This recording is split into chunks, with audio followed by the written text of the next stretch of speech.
Okay. So at this moment, you should already have this at least this acceptance letter, and probably you were already contacted by Rosalba to start coordinating your trip in case that is necessary. So just let us know if something is missing. Let me start sharing my screen again. Okay.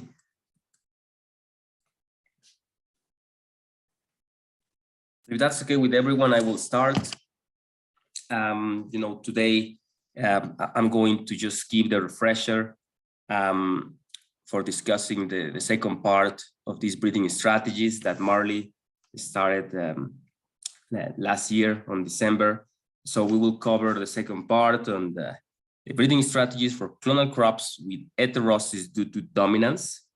And we also are going to share, the general knowledge, theoretical knowledge, some simulation-based and information that we have developed, mostly Marlee. And like I said, I will just make a recap of some of the things explained by Marlee last time in diploids, and then she will discuss the implications and reasons of the differences found in polyploid crops. This was a question that came at the end, that what was the implication for polyploids? Is it the same, et cetera, et cetera. So last time we talked about the interest of many crops to harness heterosis, but also the big differences that exist among these crops. For example, diploidy, the mating system, the juvenile period, and the little insight on how this affects the implementation of heterotic pools-based hybrid breeding. So we were discussing that some crops might have a long juvenility period that making test crosses could do it much slower, or maybe the ploidy of the crop maybe was a tetraploid or an hexaploid, etc. And we discussed actually how dominance-based heterosis is due to different frequencies of heterozygote genotype of QTLs. We talk about how important this thing on heterosis at the population level instead of at the individual level. For example, we talk about having a base population that diverges, let's say, in two pools, and then when they diverge and just by chance they diverge for complementary alleles, when they are crossed back to generate an F1, that gives rise to what is called the panmictic heterosis or interpool heterosis. And how this is the real heterosis that we want to harness, and the difference with other things like inbred mid-parent heterosis, which is the one that we are normally used to it. For example, we were mentioning how sometimes we focused on this big increase in performance by the F1, but some of this might be due to the panmictic heterosis, but also the baseline heterosis. So due to the inbreeding, you lose some performance, some bigger, and that is recovered when you make the inbred mid-parent, or when you observe the inbred mid-parent heterosis. So, but the one that we really care is this panmictic heterosis, which is, kind of showing that complementation of different alleles that give that hybrid performance, the boost that we're looking for. So like I said, this is just a refresh. These were the type of heterosis that we were discussing. And Marlee, feel free to jump in if you feel that I'm missing something. So we talk about how in the different CG crops, what we are trying to harness is this panmictic heterosis. Because at the end of the day, if you just recover a baseline heterosis, it's like you were inbreeding and then you make a cross and you're not recovering really much. What we are trying to work here is with the panmictic heterosis. I will skip the F2 heterosis because it's just, what if you bred the F1? Of course, you're going to lose some of the heterosis. Thinking on the inbreeding direction. So also we refresh how recurrent selection differs from the reciprocal recurrent selection from targeting the increase of allele frequency of positive alleles in the case of recurrent selection versus also, trying to increase the frequency of positive alleles, but also while maintaining the heterozygote genotypes at the loci that present dominance in the case of reciprocal recurrent selection. So in the diploid case, if you remember, what we observed from Marlee simulations is that the reciprocal recurrent selection, which is in this case the blue line, is superior to increase, well, actually the reciprocal recurrent selection is the red line, is the only one that is superior to increase the dominance value. And because that is, the magic of reciprocal recurrent selection. All selection methods will target the increase of additive or the frequency of additive alleles, but not all will be able to increase the dominance value. So in the case of, regular per se selection based on breeding value, the dominance actually will go down. In the case of even if you had two pools, but if you don't use any sort of test crossing or, a GCA-based approach, the dominance will not build up. Only if you use a GCA-based approach, then you can build the dominance. That was one of the interesting, I guess, results presented by Marlee last time, but that was always presented at diploids. So the question that was really on the table is, does still, reciprocal recurrent selection increase the rate of genetic gain compared to other strategies for the, for different ploidies? And to answer this, we simulated the same three strategies reviewed before. We have two pools, the typical reciprocal recurrent selection scheme where you have to develop the hybrids and use a GCA to recycle parents. Again, we have kind of a controlled treatment where you still have two pools, but you don't use the GCA to recycle, so you don't use the information from the hybrids, but you actually use the information from the per se evaluation of the parents of the hybrids to recycle. Sorry.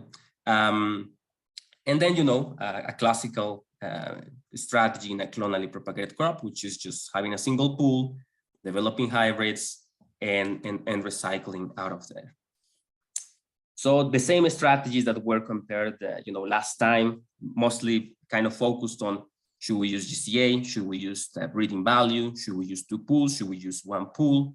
But now the difference is that we simulated a polyploid genome, the presence of dominance, complex trait, with an effective population size and selection history typical of a hybrid program.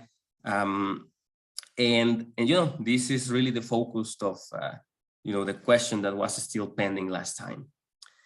And like I said, we had the effects there, additive dominance, G by E. We ignored epistasis in these simulations. And the results are very interesting. Here we are looking at mostly the same picture that we saw last time, but now you can see that we are putting emphasis in the diploids, tetraploids, and hexaploids. Still on the y-axis, you can see the mean genetic value. So how is the total genetic value increasing for different strategies across, years? In this case, short or medium term, as you want to call it, 50 years. And the different lines represent the different methods. So the red represents the reciprocal recurrent selection based on GCA, which of course has a longer cycle time than for example, doing the per se selection, because you can avoid the test cross execution and evaluation to recycle the parents. So you can see in the green lines that we still have two pools, but we are actually not using the GCA to recycle. And in the case of the one pool, well, then there is no GCA because there's no test crossing. There's only a single pool. And then the recycling is also happening earlier. What we observed, if we look, here, is that there is a substantial increase, of course, in the diploids, as we saw before. But what started to look interesting to us, and that is actually the focus of the research that Marlee is currently conducting and is planning to publish, to provide some insight and advice to the crops that want to implement hybrid breeding, is that the substantial increase that we saw in diploids starts to decrease very strongly in the tetraploids, and actually is not present in the hexaploids. if we look at a longer breeding time horizon, or the same picture, but instead of 50 years, we look at 100, 200 years, we see that reciprocal recurrent selection seems to still work at the tetraploid level after several decades, and doesn't seem to work at all still for the hexaploids. So I guess this raises, some thoughts and questions, I hope, for many of you. So if you work in a tetraploid crop, for example, you should ask yourself if you are willing to wait this time to see the results of implementing reciprocal recurrent selection based on GCA, or if that makes the cycle time effectively longer, or if you observe, heterosis in a polyploid crop when crossing two populations, you should ask yourself, are these populations, too related? And what we are seeing is the recovery of baseline heterosis because there was some inbreeding, or if the population have diverged enough to give you a head start, that maybe they were already diverging and you are actually not starting from here, but maybe you are starting from here and maybe you already see some increase. But you also have to check and think this at the population level, as we mentioned before, because especially in non-inbred crops, you have lots of heterozygosity, and then you cross them, and sometimes you just look at, oh, this cross is much better than the parents. I mean, you have to remember also that there is a lot of variation there. There might be a lot of Mendelian sampling. So when you are really making these crosses, you need to think it at the population level and not only in a, in a single cross, as sometimes is conceived. So if you actually, if we take this and we partition all this in the additive and dominance, you can see that mostly, again, the big change, or I would say the gain in reciprocal recurrent selection schemes, of course, all are increasing the additive value, but really what the reciprocal recurrent selection scheme is doing is either increasing, in the case of the diploids, the dominance value, or in the case of the tetraploid, at least is, retaining that this dominance value doesn't go down as quickly. So I think this is quite some interesting results. I guess the next question, once we see, okay, there seems to be an issue of, cycle time, maybe affecting why reciprocal recurrent selection is not doing that well in the tetraploids or in the hexaploids.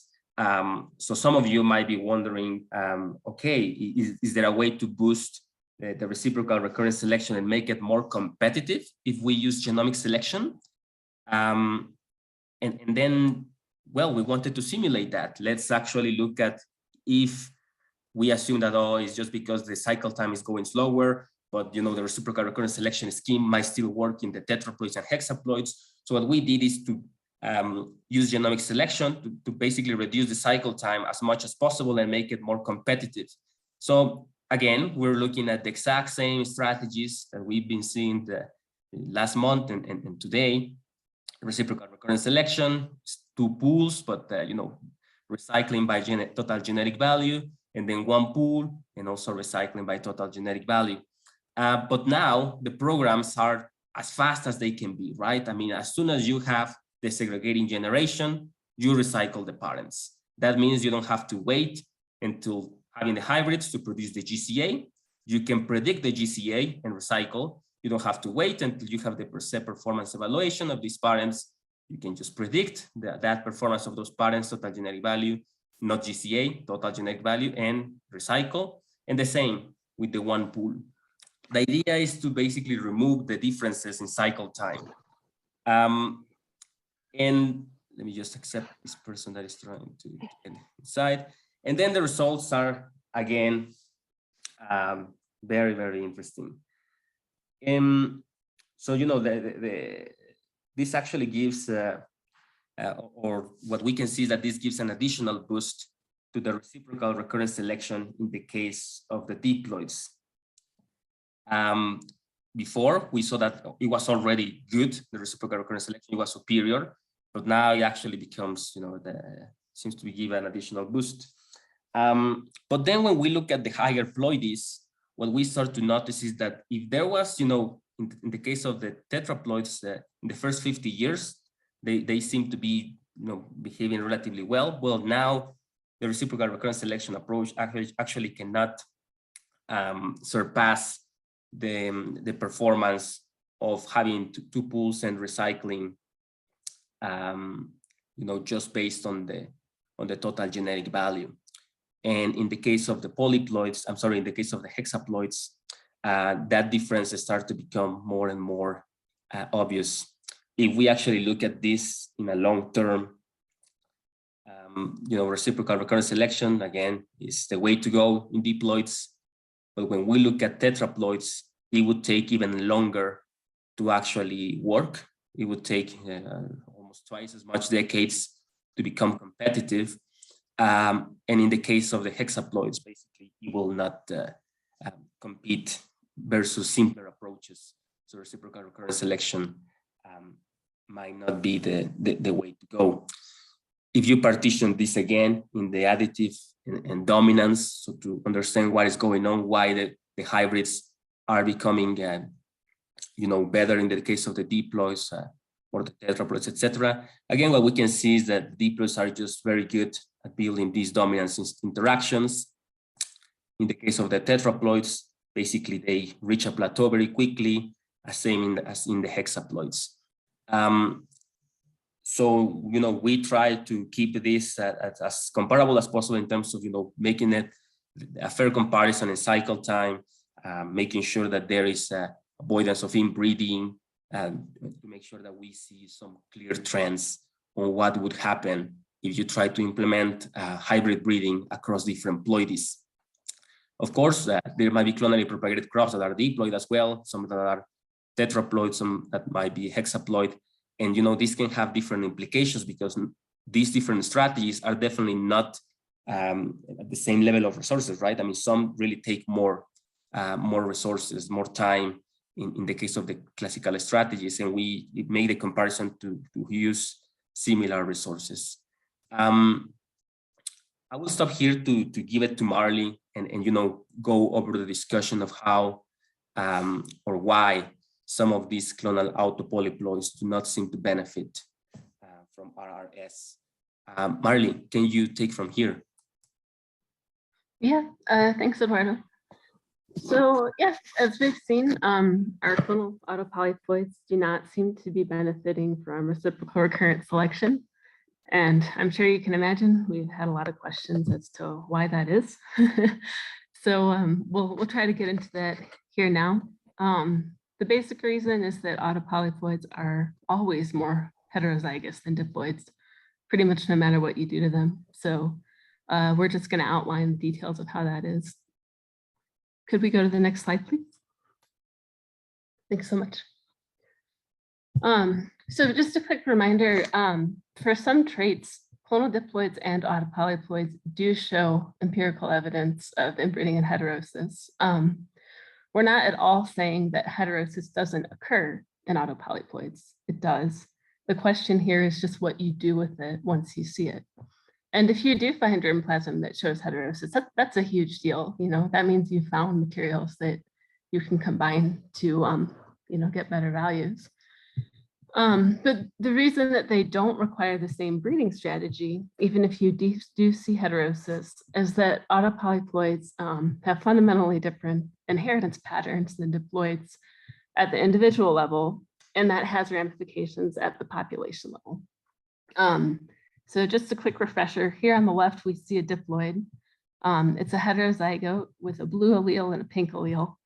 And when you draw gametes out of that individual during meiosis, those assort completely independently. One's blue, one's pink, that's it. If we look at this tetraploid over here, which is also heterozygous, 2 counts of the blue allele, 2 counts of pink, you actually get to draw 2 alleles during meiosis from each of these. So let's look to see what that causes. Yeah, next slide, thanks. Because autopolyploids transmit multiple chromosome copies per gamete, This means that across all gametes, all genotypes, and matings at your segregating loci, they're always less likely, again, than diploids to have homozygous progeny genotypes. So let's look at an example. In this diploid, when we pull those two possible gametes, we have a 50-50 chance of getting either. And then if you look down at the bottom, those turn into genotypes, the 0, 1, and 2 genotypes at a 1 to 2 to 1 ratio. Okay, oh, sorry, I can't see the bottom of this slide. There we go. Thanks, Eduardo. That means there's a 50% chance of getting either homozygous genotype. Okay. Now in the tetraploid, that's a bit different because we have all these different possible gametes we can draw. When you think about the gametes you're going to draw for tetraploid, for me, it's a little confusing to picture because I think there's like an equation for, you know, what do you get if you draw 2 of 4 and what are the odds of each thing you get, but I always forget it. So don't worry, the math is done here. You have a 17% chance of drawing a gamete, which is homozygous for the pink allele, 66% chance of drawing a gamete with both alleles, and again, 17% of the blue allele. But once that's combined into genotypes, there are 5 different genotypes, 0, 1, 2, 3, or 4 copies of that blue allele. Yeah, those end up occurring in a predefined ratio here. I think we assumed selfing in this example. Sorry about not mentioning that earlier. But you only have a 6% chance of getting a homozygous genotype, even with selfing this heterozygote. And then to drive the point home, let's look at the hexaploid and go through the same exercise.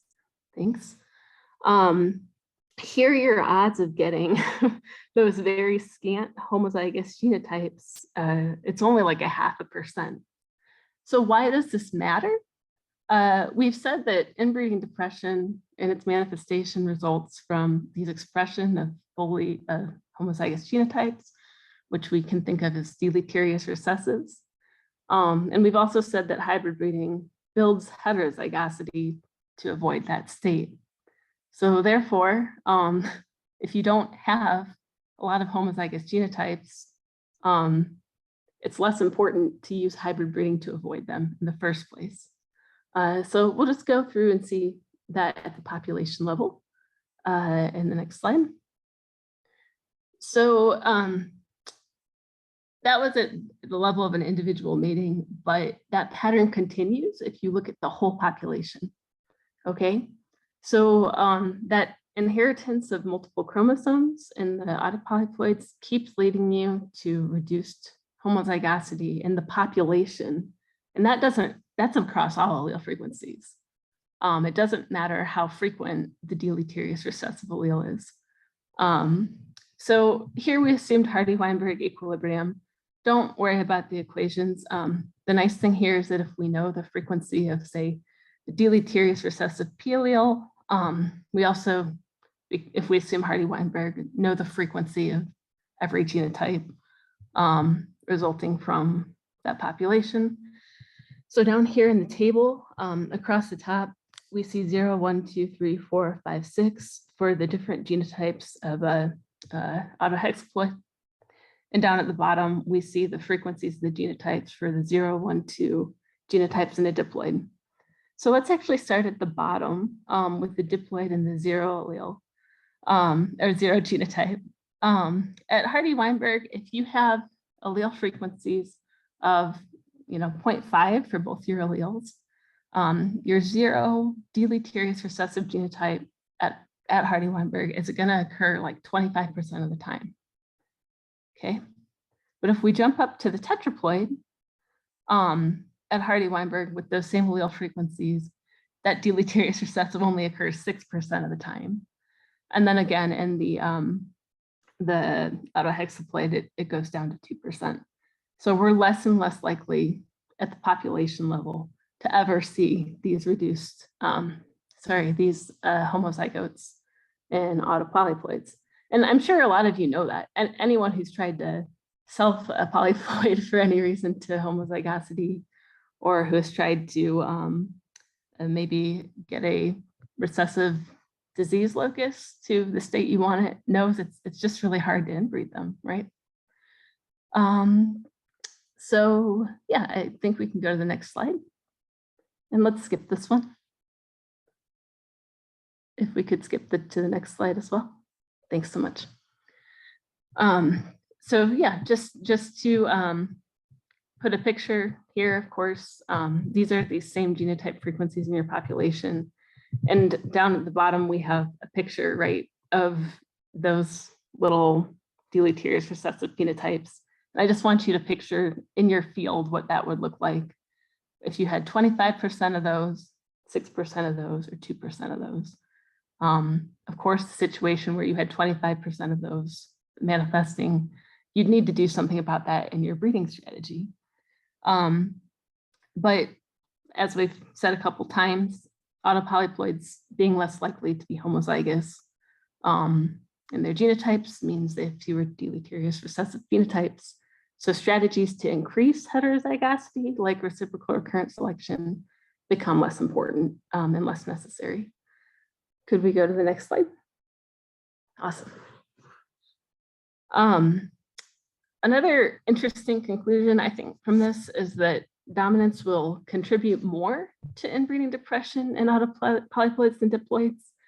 And the way to think about this is to say, well, autopolyploids are like so much more often heterozygous that if you do fully inbreed them, they're going to lose a lot more value.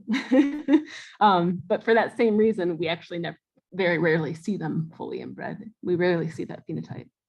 So at Hardy-Weinberg, a diploid would have, whatever 2PQ heterozygote genotypes are. If we have equal allele frequencies, then half of the genotypes are heterozygotes. So then when you fully inbreed, you lose your dominance value that you get from that heterozygosity at half of the genotypes. Now, an autohexaploid over on the right would have that terrible number of heterozygote genotypes. And if your allele frequencies are 0.5, then 96% of all of your genotypes are some kind of heterozygote. And there are multiple types of heterozygotes, but that doesn't really matter much at the moment here. So if they ever became fully inbred, you'd lose your dominance value at like 96% of the genotypes compared to Hardy-Weinberg. If we can go to the next slide. And one more click, thanks so much.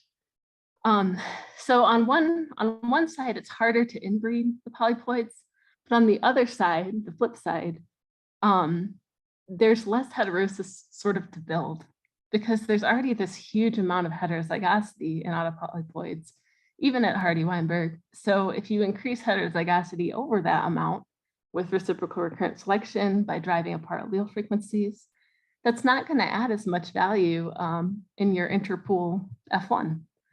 Okay, so let's go through that example again. If a diploid has 50% heterozygous genotypes at allele frequencies that are equal, you have a lot of room to increase the frequency of those heterozygotes if you're starting from 50%.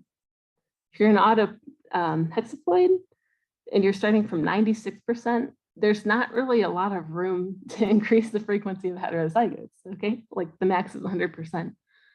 And again, the class of that heterozygote and the amount of the dominance value that you attribute to a different genotype can be valued differently. But actually how you value those classes doesn't change the frequency of the classes, so it doesn't really affect its conclusion. So for example, we use the digenic dominance model, but I don't think that using a different one would change our conclusions here. I think we have one more slide or two. There's one other reason that we think that recurrent selection also competes well with the hybrid breeding strategies, which is that dominance in autopolyploids is partially heritable, even if you just do a single generation of random mating. And when I say that, I mean that you can inherit pairs of alleles from your parent. So that transmits dominance value, which you would partially lose in a diploid. But I can't really demonstrate this other than to say that it happens. So we're still kind of looking into this a bit. So yeah, what we're looking at right now is a simulation of a reciprocal recurrent selection program in a diploid, which you saw last time. It's just going to loop, so don't worry about it that it's moving right now. The big thing I want you to see is that in the top left, we're making gain over time in this diploid. And that F1 hybrid in the top right panel is getting progressively more heterozygous, okay? This is the populome, the population genome. It has individuals in columns and alleles for their entire genotype in rows. And what we're seeing in that whole population of F1 hybrids is it's getting bluer and bluer. It's building heterozygosity to make that gain, avoid deleterious recessives. And its parents are actually not getting more heterozygous because they're getting their allele frequencies pulled apart. But the F1 hybrid is, okay? So look at that level of blueness there in your final phi hybrid population. And now let's go to the next slide where we're going to see this happen in an autotetraploid. This is an autohexaploid. So first of all, whoa, like this is already very blue. Yeah, if you want to switch back and forth, that's fine. Even when we started with that autohexaploid, obviously it was very, very heterozygous. And as we do reciprocal recurrent selection over time, I mean, we're not seeing a building of heterozygosity. If anything, some good homozygotes are being fixed with reciprocal recurrent selection. And that's because we started from like 96% heterozygosity. Okay, so that's the difference between a diploid and a hexaploid if you're doing reciprocal recurrent selection. And in the next slide, we'll see recurrent selection versus reciprocal recurrent selection in that autohexaploid. And what you're going to notice is that recurrent selection maintains a similar amount of heterozygosity as reciprocal recurrent selection, which we would not see in a diploid. In a diploid with recurrent selection, you really can't build that much heterozygosity, whereas the autohexaploid already has it. It just maintains it in its genome, and then we can make gain over time by increasing additive value, increasing the frequency of favorable alleles without losing dominance value. Okay, so just keep looking at this. They just stay pretty much the same amount of heterozygous. All right, I guess the next slide. So yeah, this is why reciprocal recurrent selection doesn't seem to increase the rate of genetic gain over other strategies in polyploids the same way it would in diploids. But I mean, in terms of genetic gain per unit cost, there wasn't really harm under the assumptions we used in using reciprocal recurrent selection. So we know that, maybe people have taken risks and tried that. There's no harm done. It's fine. It's just not really necessary. And in practice, we know that maintaining two pools and making crosses and all that can be a lot of work, or might even lead to increased cycle lengths and stuff. Also, just a quick note, if you are in a situation where you have two pools that do show heterosis and you want to go to one intermediate pool, you'll see a short-term decrease in value due to inbreeding depression, and that'll last a couple generations because it's not a polyploid. So that's just a word of caution. And this is the reason that in practical application, it's sometimes worked for us to just keep our pools and eliminate test crossing, just because some people don't have 5 years to combine those pools together properly. So, in the end, it's also about the practicality. But in general, yeah, if you're breeding an autopolyploid, no need to worry about moving to reciprocal recurrent selection. So yeah, Eduardo, I think that's all we have, and back to you for discussion. Yeah. Thanks, Marlee. That was really good. So I guess now we can move to comments or questions. I don't know if someone wants to jump in, or I should just start reading the questions or comments in the chat. If there is any hand raised, please let me know, some of you, because I'm going to start reading the questions. So Gary is asking about, the single locus dominance model for the tetraploids to allele. Can I make a comment on that? Yeah, okay, yeah, please. Yeah, sorry. I mean, there's a big and old literature on gene action in tetraploids. Yep. And experimentation in both alfalfa and potatoes in particular, I think. Yep. And my understanding of that literature is that inbreeding depression is pretty closely related to the inbreeding coefficient, you know, the diploid inbreeding coefficient, the probability that two alleles drawn from the locus, two only, are identical by descent. And as Marlee pointed out, I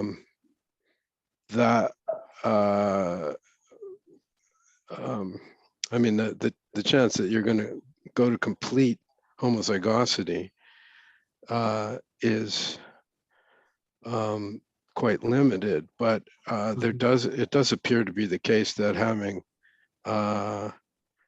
you know, three copies of one allele and one of the other, if it's only biallelic, is worse than having two and two. And I don't know why you would assume two alleles.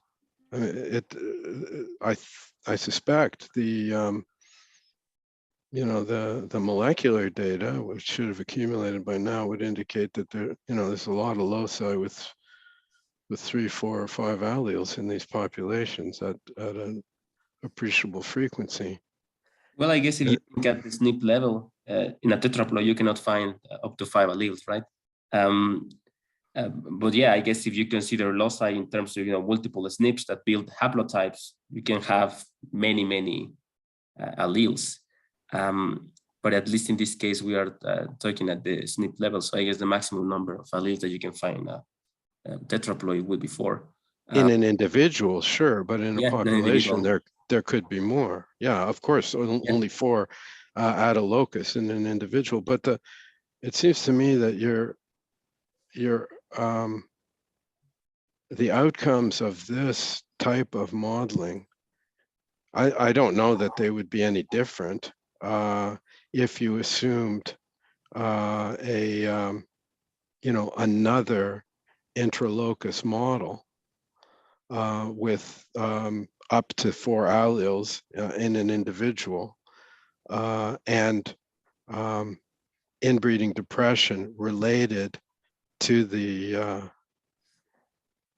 to F. But that seems to be the biological reality in a number of species, and it's really different than what you modeled. Well, I guess it depends, of course, the assumption of the initial population. Of course, let's say that we assume that for an individual, there's maximum of 4 alleles, and then, of course, at the population level, there might be more. I guess it depends on the initial state. How do you see it? Did you model a situation where you have potentially 4 alleles in an individual? Or did you simulate that? I think no. I would actually think that this would be even make the results even more clear in terms of showing that if we are going to have more heterozygosity, actually the reciprocal recurrent selection would work even less. But I don't know, Marlee, do you provide some insight into the modeling that was behind? Yeah, I don't think the multi-allelic case would be different than a biallelic case. Like even in a diploid, I mean, I guess not at one genome, I mean at one locus, but in the population you could have multiple alleles, and what matters is the population, not the individual genotype. And then regarding the inbreeding coefficient, I know I put a lot of emphasis on the fully homozygous state, just because I think that's what we think of masking when we think about hybrid breeding. But of course, any level of increased homozygosity, even without full inbreeding, would result in a loss of dominance. Does that make sense? Well, but the way you've described, or I think the way you've simulated the situation, and you could check or answer this quickly, you probably know, it would indicate to me that inbreeding depression would not be closely related to the inbreeding coefficient, because you only, you know, if you assume sort of this kind of biallelic dominance model, it looks to me like you would only start to see inbreeding depression as fully homozygous individuals started to build up. But that's not the case. Alfalfa and potatoes, as far as I understand it, and in my experience with potatoes, are really susceptible to any level of inbreeding. So that scares me a bit about the way the model works, if I'm understanding it properly. That's what we implied. I mean, we never talk about actually doing inbreeding in any of these polyploid cases. When we talk about recurrent selection, we never mentioned doing some sort of. Sure, but the implication of your model is you wouldn't see much inbreeding depression unless you were fully homozygous, but that's not the case. Sorry, I think maybe we're trying to say that if you do inbreed a polyploid, you will see inbreeding depression. It's just that with random mating and recurrent selection, you won't see as much inbreeding depression as you might in a diploid with dominance. But you're totally right that, and I think I have a graph somewhere if you want to see it, okay. that, yeah, in general, the polyploids show a lot more inbreeding depression if you do, in simulation, make a fully selfed version of them. Well, not even fully selfed. I mean, just based on, you know, relatively small population sizes, or as you pointed out, a high frequency of homozygous gametes Yeah, contributing. any level of selfing. Yeah. Okay.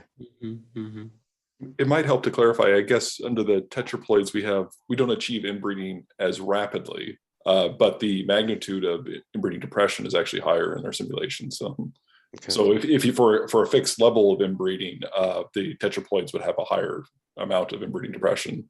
But I guess for like a generation of selfing, they achieve less inbreeding for a one selfing generation. They achieve less inbreeding. Yeah. In terms of the inbreeding coefficient, but Yes. the empirical evidence, I think, shows that they experience massive inbreeding depression from one generation of selfing. So indicating that they're more sensitive to lower levels of homozygosity than diploids tend to be, which makes biological sense to me. Okay, that might be good to double check, Gary. I think that was definitely a good comment. We can check whether the simulation is can be fine-tuned to achieve that biological reality of the polyploids being more sensitive to inbreeding depression. So I guess this, the reason why we actually went in this direction is because there is multiple clonally propagated crops that are interested in implementing hybrid breeding. And one of the major differences in most of them is the ploidy, and the other one is the juvenility period. That's why that was the focus of this research. It seems that the ploidy is something that people should really consider when thinking on the strategy. The juvenility period is something that I guess, as Marlee pointed out, can only be reduced if you start to use some of the new tools. But I guess this is for people that is working with these crops, to start thinking about it. Please jump in or raise your hand if you feel that this is something that is kind of a concern for your crop and your future plans. I can see one hand from Jan. So Jan, yeah, please feel free to jump in, but also I encourage the breeders working in these clonally propagated polyploid crops to jump in. Jan. Yeah, in some cases, the target or especially in some of the clonally propagated crops, what you want is basically you want a triploid for your the end product. So you do the breeding on the diploid and on the tetraploid side, and the end product you're aiming for a triploid.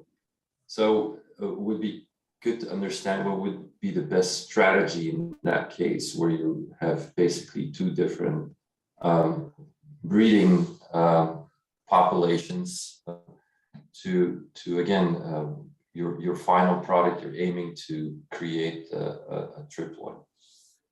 Yeah, that's an interesting question, because especially if you consider that one of the pools is going to be diploid and the other one is going to be tetraploid. And what we're saying basically is, if you have a diploid, go for RRS, but not if you are in a tetraploid. Basically, you are between a yes and a no. So that's a good question. Intuitively, I would think that for a crop like that, RRS still would be the way to go. But I don't know, maybe someone else, Chris or Marlee, want to also say something on what intuitively they think would happen. Of course, we would need to check that out. Yeah, I think I agree with you, Eduardo. Yeah. Gary? It seems to me that RRS would kind of result in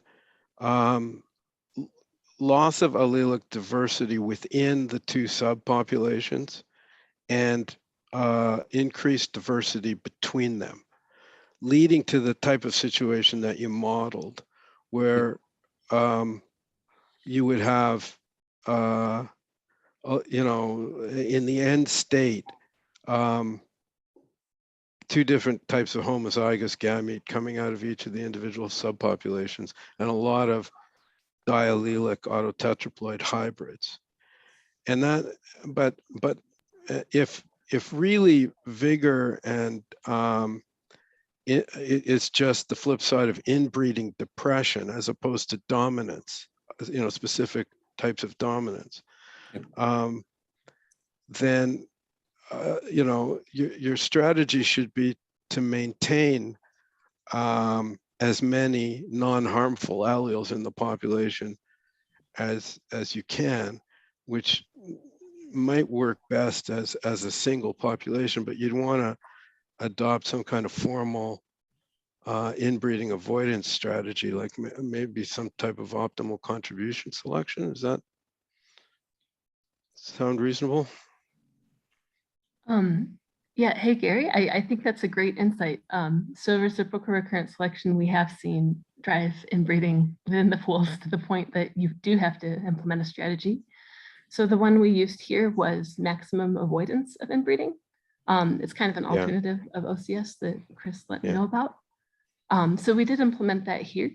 That's an awesome insight. And then also that if you do implement an inbreeding strategy, something that surprised me was that alone will maintain your dominance value, for example, in diploids. Not alone, but like even with recurrent selection in a diploid, if you have a like sufficiently large and correctly mated population, you do avoid some of that loss of dominance value. So I thought that was really cool. Yep, that's exactly it, Eduardo. Thanks.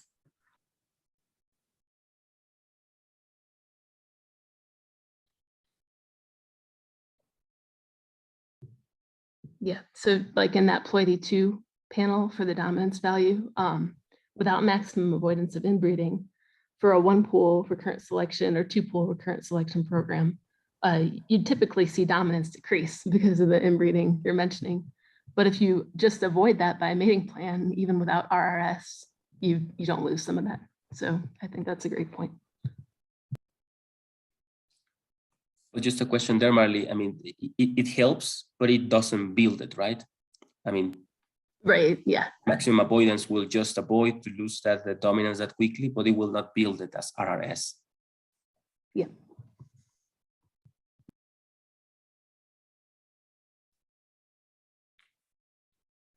Any other comment, question? I mean, I know that we have here Azrat, we have the cassava team, Elizabeth, etc. We know that this is a topic of interest to them because they want to explore the potential of hybrid breeding. So if you want to show any comment, question, or request, we'll be happy to hear it. If not, also don't worry. You can always contact us later. I have one question here. I think this is Asrat speaking from IT. My question here is about the timeline for the simulation. I think it looks like for 200 years. Yeah. And yeah, how you just match with the, we are expected to produce some product, and then I don't know how the practicality of this kind of simulation when it's come to the practical world, or maybe we can get a small, like in 5 years or 10 years term. Is there really any kind of significant effect we can get if we follow this kind of assumptions? Well, I will let Marlee, elaborate. But yeah, I think that's why we do different timelines or different time breeding horizons. Yeah, I mean, you expect that certain strategies would pay quicker. You can see that really the reciprocal recurrent selection will only pay after probably like 8 years, depending, of course, of your cycle time. But it will take, at least one generation to start driving the allele frequencies apart, because that's the point, right? You're trying to drive two pools with different allele frequencies. So when you produce the hybrids, they complement the alleles while also increasing the positive allele, the frequency of the positive allele. So yeah, I mean, it will take some time, but what we are trying to convey is that, I mean, for a short period, diploids are safe to go into this strategy. For polyploids, it would take longer. I mean, it would take decades, and this is really something that we just want to make people aware, so they don't go blindly thinking that this is going to be like maize. When you are in a different ploidy level, as Marlee explained and Gary as well, the inbreeding, the allele frequencies, the way they segregate, it will make heterozygosity, already kind of a native feature of the population, and really make RRS or make it work as it works in diploids, it would take longer. So just something to be aware.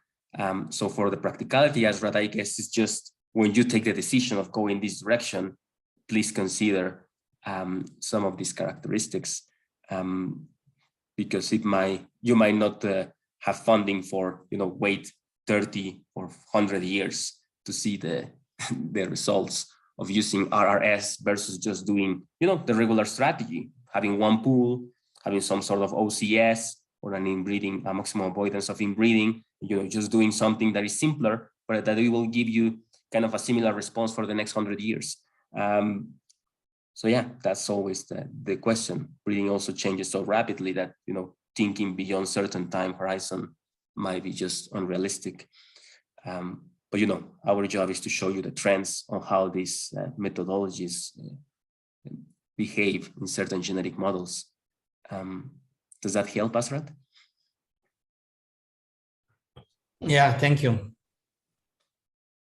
Okay, so I'm gonna close here because we already are 2 minutes over the time and people already started leaving. So I'm just going to, as always, share the recording, share the slides. If you have questions, comments, feel free to contact us.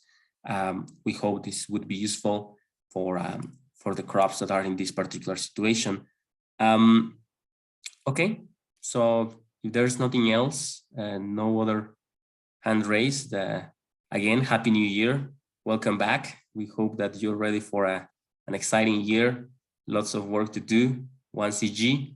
And yeah, I can see some thumbs up, and we'll be around starting some of these discussions, and we look forward for the next presentation in February.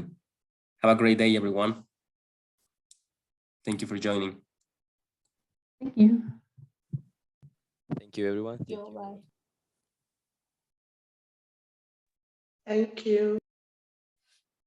Take care. Bye-bye.